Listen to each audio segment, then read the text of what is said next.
Real মাদ্রিদের Brazilian winger Vinicius junior ক্লাবের সবচেয়ে আলোচিত নামগুলোর একটি এখন যেন ক্যারিয়ারের কঠিনতম সময় পার করছেন। যে সান্তিয়াগো বার্নাব্যুতে একসময় তার পায়ের জাদুতে সমর্থকরা মুগ্ধ হতেন, সেই মাঠেই সাম্প্রতিক ম্যাচগুলোতে তার বিরুদ্ধে দুধ্বনি শোনা যাচ্ছে।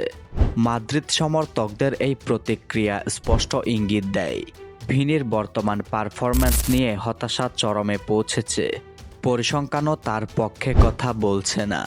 চলতি মৌসুমে 17 ম্যাচ খেলে এখনও পর্যন্ত কোনো গোলের দেখা পাননি তিনি। একজন ফরওয়ার্ডের জন্য যা অবিশ্বাস্য অস্থিতিকর এক রেকর্ড। গোলশূন্য এই দীর্ঘ যাত্রা তাকে ঠেলে দিয়েছে অফ ফর্ম তকমার গভীরে। মাঠে তার সিদ্ধান্ত গ্রহণ, ফিনিশিং, এমনকি ড্রিবলিংয়েও আগের সেই ধার দেখা যাচ্ছে না।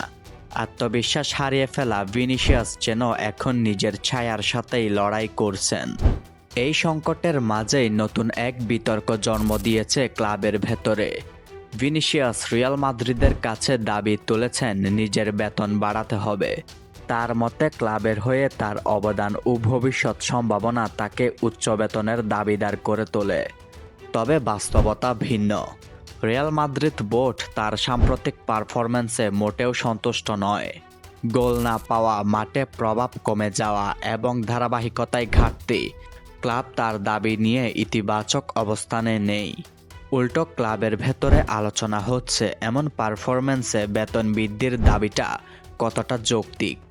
তবে এখন প্রশ্ন উঠছে, এর পরিণতি কী হতে পারে যদি ভিনিসিয়াস তার ফর্ম দ্রুত ফিরে না পান, আর ক্লাব যদি তার বেতন দাবি প্রত্যাখ্যান করে?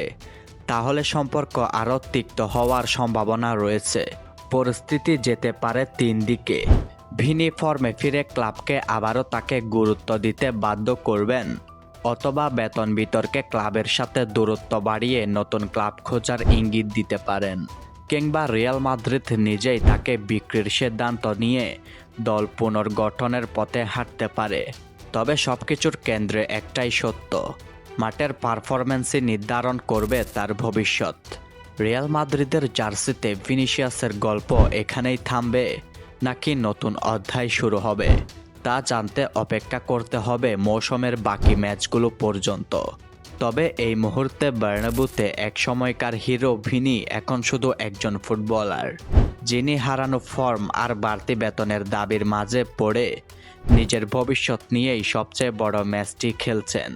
একজন রিয়াল মাদ্রিদের সমর্থক হিসেবে আপনার কাছে কি মনে হয়?